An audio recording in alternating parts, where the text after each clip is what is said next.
Jadi harusnya Pak ya, Ya, kalau silakan. level kita sebagai pengawas di lapangan nggak boleh bawa alat berat Pak ya.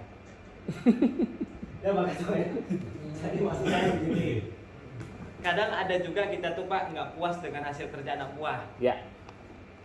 Ini contoh saya sendiri Betul. lah misalnya. Lantas kita turun tangan kan ada, saya nggak tahu tuh namanya DPOC atau apa ya, yang terakhir kita evaluasi Ya, gitu betul. kan ya, rangkaiannya. Contoh maksud saya, kita masih sering temui Pak, kita di sini bisa jadi memang satu kekurangan personil Ya. sehingga pengawas-pengawas teman-teman di lapangan yang hadir di sini ini ikut turun tangan melakukan pekerjaan yang sebenarnya bukan tupoksinya. Bukan tupoksinya. Nah, itu kan dari sisi manajemen menilai bisa jadi itu positif, bisa jadi itu negatif Pak. Iya.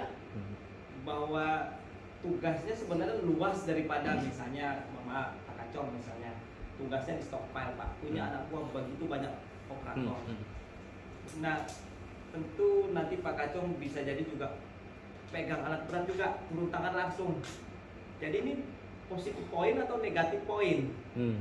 Kalau saya melihatnya, wah ini nggak pas nih. Iya. Pak Kacong harusnya mengelola operator itu sebaik mungkin dan Bapak mengerjakan sesuatu yang lebih di atasnya. Ya. Manage pekerjaan stockpile-nya, kan gitu ya, ini contoh ya. Nah, kalau ada begitu Pak, misalnya selain daripada kasusnya karena kekurangan operator lalu tidak ada pilihan, oke, karena tanggung jawabnya Pak Kacong turun tangan, oke, itu kasus itu Pak. Betul. Pada saat oversight misalnya. Tapi pada saat tertentu ada juga karena alasan misalnya tidak puas dengan operatornya, hasil kerjanya kurang bagus lah, apa segala macam, aku aja yang mancal, aku aja yang pegang alatnya. Ada begitu Pak. Nah, itu bagaimana kita menyikapinya biar itu yang benarnya bagaimana? Ya, yang pertama saya setuju bahwa itu bukan hal yang baik, gitu ya. Kenapa? Karena masing-masing sebetulnya sudah ada tupoksinya masing-masing. Seringkali ya karena kita manusia juga bahwa kita punya keterbatasan. Kalau kita ambil kegiatan itu, ada kegiatan lain yang mungkin terabaikan, Nah, sehingga kalau memang terpaksa katakanlah kekurangan orang, yaitu perlu dibahas dengan atasan kan gitu ya. Tapi kalau bawahannya yang kurang perform, ya kita perlu pahami dulu nih. Yang pertama skillnya bahwa jangan-jangan orangnya itu tidak mampu melakukan itu. Jadi si anak buahnya memang punya kesulitan tertentu dalam mengoperasikan alat lah. Nah, kalau itu kan hal teknis yang harus kita selesaikan dulu ya. Yang kedua ya alasan kenapa si tim kita ini, si anak buah ini, orang yang harusnya bertugas di bidang itu tidak lakukan itu. Ya, bisa jadi apapun. Jadi kita solusikan atas masalahnya. Saya setuju, jangan lompat ke yang penting beres, nggak gitu. Jadi kenapa? Karena peran utamanya pengawas kan mengawasi sebetulnya, bukan mengerjakan secara langsung. Sama juga itu Pak, yang satu lagi, sorry. Ya, silakan. Ada, kita punya anak buah 10. Ada dari 10 ini macam-macam karakternya. Ya. Saya ambil contoh 2 aja.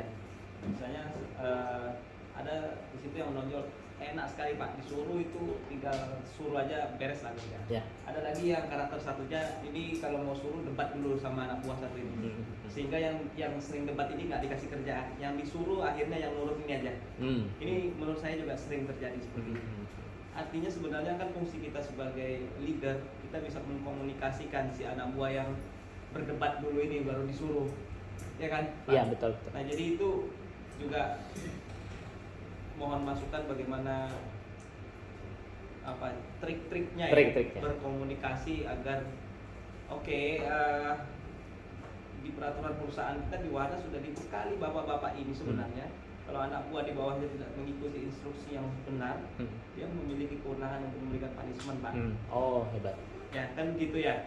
Maksud saya dibekali senjata untuk mengatur itu selama instruksinya tidak melanggar hukum, tidak melanggar lingkungan dan sebagainya. Nah, itu juga sering terjadi. Jadi yang enak aja yang disuruh, yang agak cerewet anak buahnya udah nggak ditegur lah, nggak ini. Padahal itu menurut saya bukan menyelesaikan masalah. Oke Kira-kira gimana tuh Pak? Ini tips aja ya, tips and trick. Jadi perlu dipahami kayak tadi saya sampaikan, misalnya seperti manusia ini seperti koin, dia bawa sifat buruk tapi juga bawa sifat baik. Kalau yang berdebat ini, yang suka berdebat ini sudah memiliki pemahaman yang sama dengan kita, dia juga akan mampu untuk membela kita ketika ada pertanyaan-pertanyaan yang ditanyakan oleh anggota tim lain. Yang sulit memang ketika kita menjelaskan kenapa dia perlu lakukan ini. Dia debatkan, istilah lainnya bertanya kan sebetulnya. Karena kita atasan kan sifatnya bertanya ke atasan gitu. Kenapa begini, kenapa begitu, kenapa nggak gini aja, kenapa nggak gitu aja. Ya kita perlu menjelaskan juga kondisinya seperti apa sehingga si yang ngeyel ini bisa menerima. Nah biasanya kalau dia sudah menerima, dia lebih komit orangnya dibanding yang sebetulnya dia lebih komit orangnya dibanding yang gampang disuruh itu. Sebetulnya begitu kalau sudah berhasil. Nah memang kita seringkali punya batasannya kalau di pekerjaan seringkali adalah waktu. Jadi 2 hari harus selesai ya. Kita kalau debat sama dia bisa setengah hari ya masalah juga, sehingga kita perlu trik-trik untuk membantu orang ini memahami. Jadi misalnya kayak tadi, misalnya dalam satu tim ada 4 orang gitu ya, ada satu yang mudah, ada satu yang sulit sekali, 2-nya ini santai-santai. Nah kita bisa optimalkan dengan yang 3 ini. Yang satu ini dimintain tolong ke orang yang mudah kita berikan penjelasan, terus dia yang membantu menjelaskan gitu. Jadi dalam tim memang harus tim, Bapak-bapak semua yang tadi Pak Eko sampaikan. Jadi misalnya nggak bisa kalau satu orang ini ditinggal tuh sebenarnya ya nggak boleh, memang nggak boleh begitu. Termasuk juga ya kita perlu pikirkan beliau ini datang ke sini untuk bekerja kan gitu ya. Jadi kalau dia tidak dikasih kerjaan ya masalah juga sebetulnya untuk dia gitu.